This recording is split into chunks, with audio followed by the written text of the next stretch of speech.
Osimhen is also in studio with me. So, the welcome to Sports Hub. Thank you, Alpha. On today's edition of the program, we begin straight from the camp of the Super Eagles. You recall the Super Eagles are due to face Mozambique later on today in their second international friendly before they take a break and prepare for the AFCON. Recall that during the weekend, the Super Eagles took on Saudi Arabia after we all thought the Super Eagles were going to be runaway winners in a 2-1 draw, but a late minute goal from Saudi ensured that the Super Eagles shared the spoils with Saudi. But today it will be Mozambique, and ahead of that match, two of Nigeria's very important players, that's talking about Victor Osimhen and Kelechi Iheanacho, will be missing from that encounter. But notwithstanding, Coach Jose Peseiro has insisted that he has enough firepower, enough quality in the team to ensure that they play a good game against Mozambique. Salihu head to Mozambique, but quickly looking before we even delve into that properly, at the weekend it was Saudi Arabia,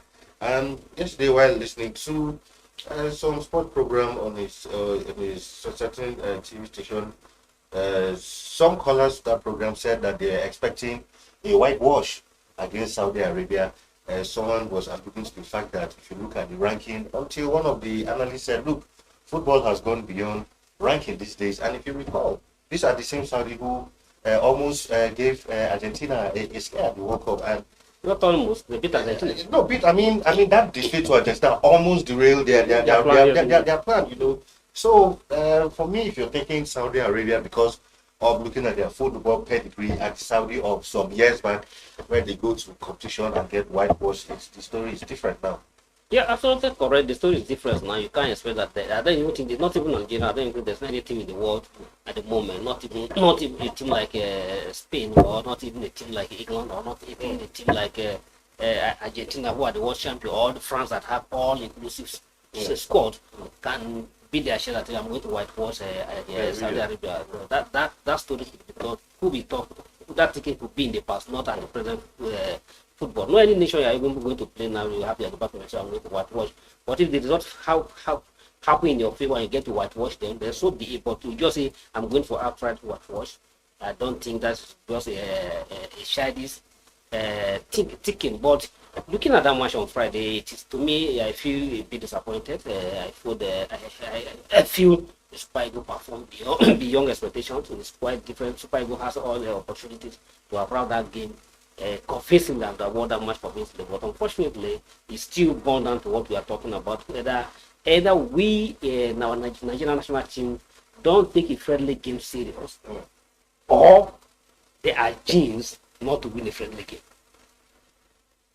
Today, this is almost 5 years now. Super Eagles have not won any friendly match. Yeah. The best result they have get in the friendly match for the last 5 years is a draw. They have lose most of the friendly match than they even draw it. And just to talk of it, since this coach come on, he has not even won any friendly match. Even the best I think the best he get was even the draw. He got against Saudi Arabia. So even though he has lost all the friendly match he has played so far, to me that is the best result he has gotten against Saudi Arabia. Just like I say, he had opportunity. But if you look at some of the silly mistakes, our team, before we have the match, but currently the Saudi Arabia take us on our and take the lead. Osimhen has almost about 3 chances to have scored, give Nigeria a lead in the early first half, but he couldn't do it. And then before we know, here come a very horrendous mistake from the goalkeeper, and then they give away surprise goal to Saudi Arabia. That was a very cheap goal to Saudi Arabia. But thank God we bounced back. The team responded well, and think they leaked courtesy of the Boniface and the Iheanacho. But to again, and then come the last 9-minute equalizer.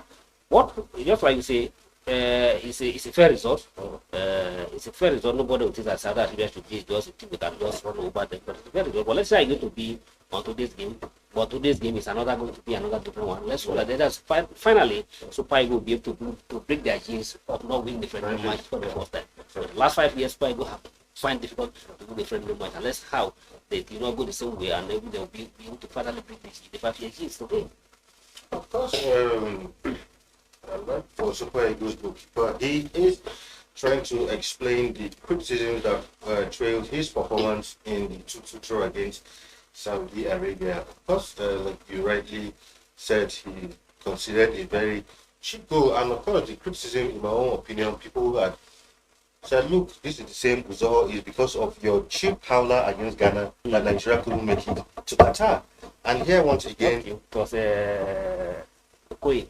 oh, he was in goal against Ghana, right here in Abuja. For the World Cup qualifier, Yes, for qualifier, Okoye was in goal. That time Okoye has already Yes, packed and out it was a because of cheap shot from Partey. But yes, A ball that ordinarily it wasn't even a very dangerous shot from a far position, and somehow, and people have constantly said, look, Uzor has not been convinced. Maybe apart from the Russia World Cup where maybe he did well, but I think after then Uzor has not really been convinced. For me, I prefer Okoye anytime to him, but I really don't know. But he's trying to say yes, goalkeepers make mistake and all of that, but for him it is becoming too much, and these mistakes are costing Nigeria. yeah, like you rightly say, like the match against Saudi Arabia, we threw that match because of Zoho. And like the one you pointed out that you against the didn't go to the World Cup because of Zoho. And I can go on and go on and go on. Where Zoho, to me, don't even deserve to be on the bench of the squad. Don't even deserve to be on the bench of the squad.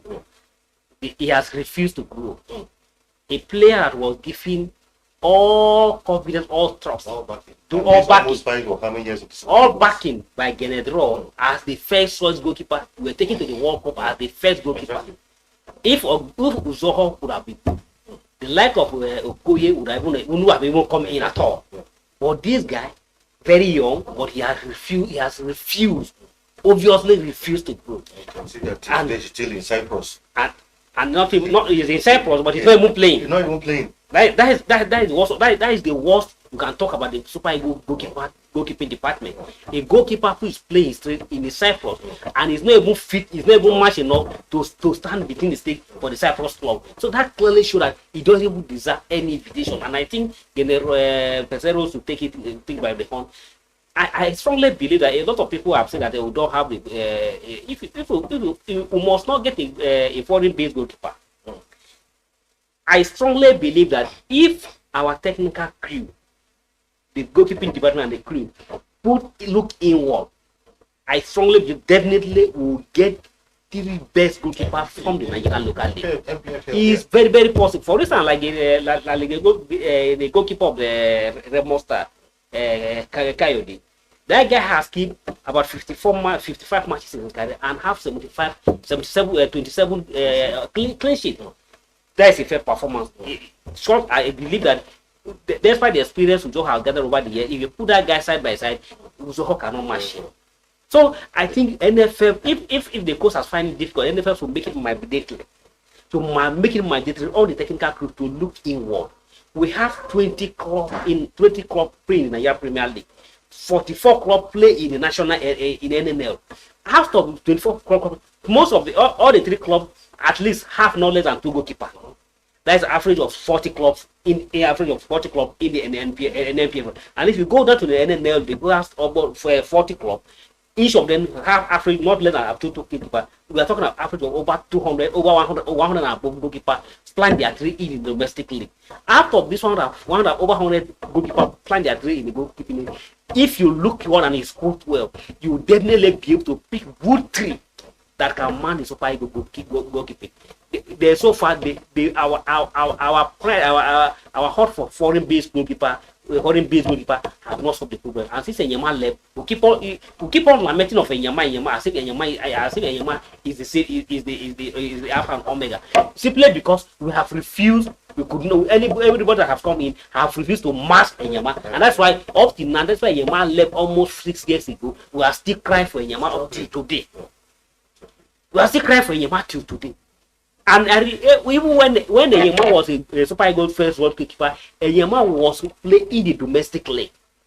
Exactly. Right, when Enyama go to his first World Cup in Korea and Japan as a Enyima goalkeeper.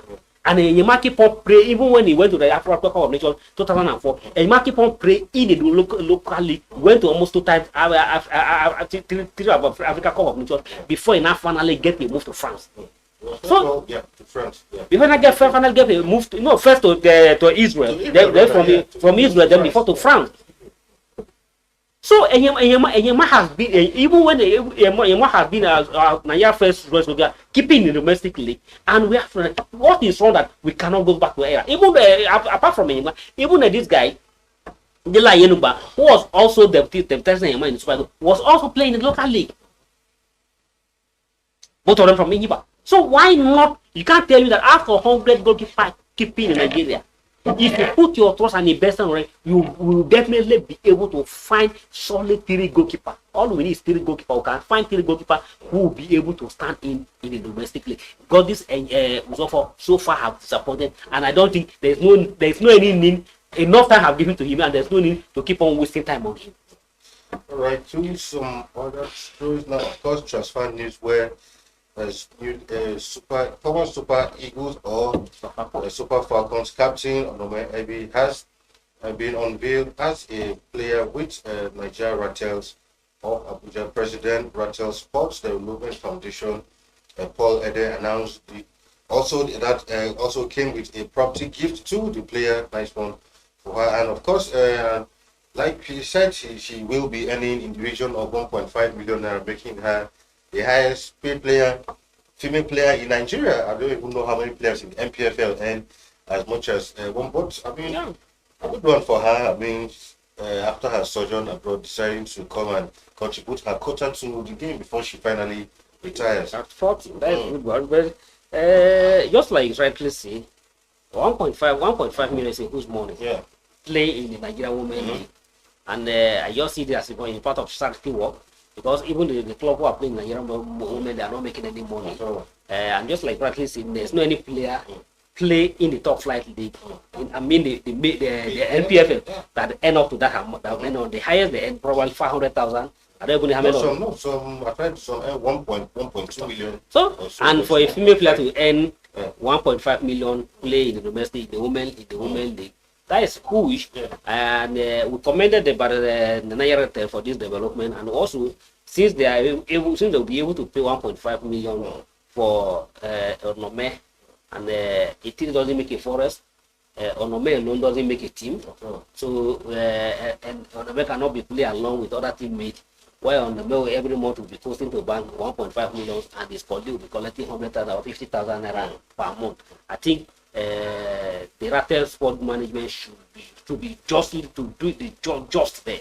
They should look inward, look it very well. If you are playing, I'm not saying Onome doesn't deserve it because of our pedigree, but if he's earning such amount, he can't be playing at the same club with the same teammate, be earning 1.5 million every month, and his teammate will be going to back with just less than 50,000 naira or less than 100,000 naira every month. I think we commended the Rattle Sport, but at least they should that on the should also rub on the rest of the players. And apart from that, if you they also give him a landed property, a land property, that is quite huge. And we hope that you'll be able other players playing domestic will be also be able to gain experience from his experience, get a lot of experience from his not worth of experience so that he need to play in the domestic league. That's a true story where the Minister of Sports, Senator John Edom, has tasked the NFF to take deliberate actions on the implementation of the 10-year Football Development Master Plan that was designed in 2022. He made the call during a meeting with the Executive Board of the NFF as he rallies stakeholders to ensure football, which represents a tool of national unification, develops across all spheres, including but not limited to domestic league infrastructure, coaches, education, referees, development, and the rest. Well, I think good one shows some level of continuity because some of us thought that once there is out, this plan will be done. But I think it's a good thing that he's trying to see how that plan can begin to implement some of the recommendations. Yeah. So far, I like some of the steps that has been taken by Senator Eno so far. Just like you say, by that spirit of continuity. What has been our problem over the years, I want one admission to go, all his policies, all everything will just be through that, will just be done drop by the side. Another government that come and started doing a new idea. If any continue in this direction, he has also come that even the sport policy, sport industry policy bill should also be implemented, and coming with ideas of the dust of the master plan that the NFL should ensure that they go in line with that implementation. But even I'm still wondering why NFL are even reluctant to go with this idea. But the sport development 10-year master plan is all about how to ensure that we move to the next level of football development. And if you are presiding over football development and your interest to grow the sport, and there's a policy that has been given to you, why are you reluctant to go with that one? Is there anything? Maybe I think, except maybe NFF should come out and tell us why they don't want to go to make use of that document. It's a document put together by technocrats, full in the game of football in this country were brought together to decide that program. You can't question the pedigree of Ibrahim Gadima when it comes to football development in this country. You can't question the pedigree of the like of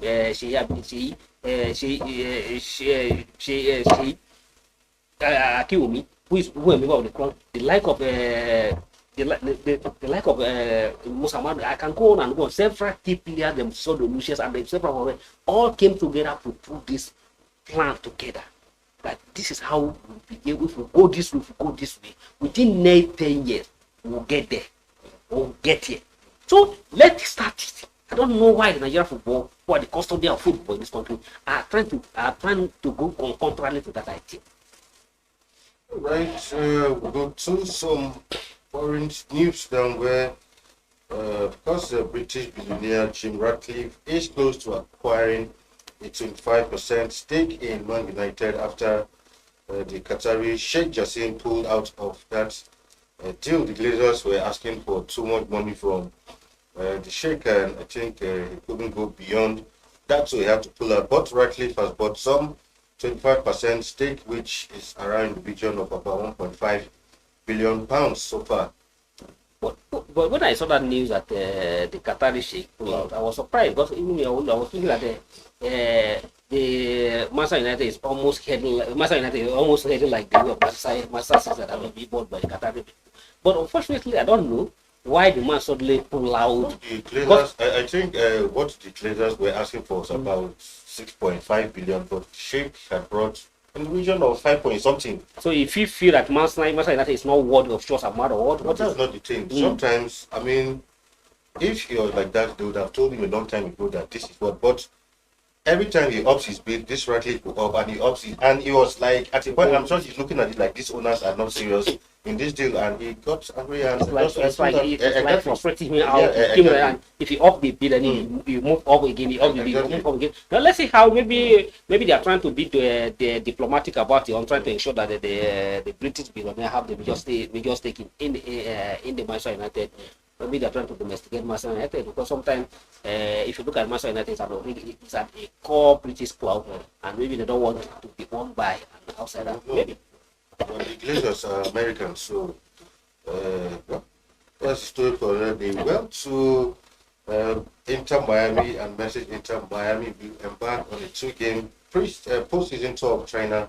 The team announced on Sunday, rather, just over 2 weeks after their 2023 campaign ends. Inter Miami will travel to face Chinese Super League sides Chengdu Hainyu FC and Chengdu on November 5th and 8th respectively. Because he said this is a special opportunity to share the passion as we reach new audiences and put ourselves on display in new places. Because for Messi and the Inter Miami preseason in China, an opportunity for the numerous Chinese fans to catch a glimpse of him once again.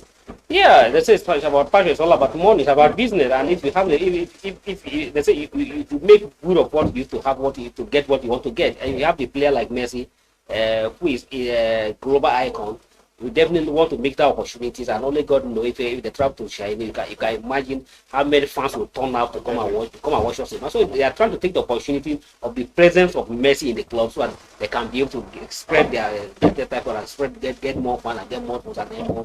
It's all about business. Yeah. All right. Two final story before we leave. Of course, Talking about who is the highest paid this time, Cristiano Ronaldo has emerged as the highest paid footballer in the world in 2023, earning more than the likes of Lionel Messi and Neymar during the past 12 months, according to Forbes. Ronaldo also ranks as the highest paid athlete of any sport, who topped in the list with expected total earnings of about $260 million.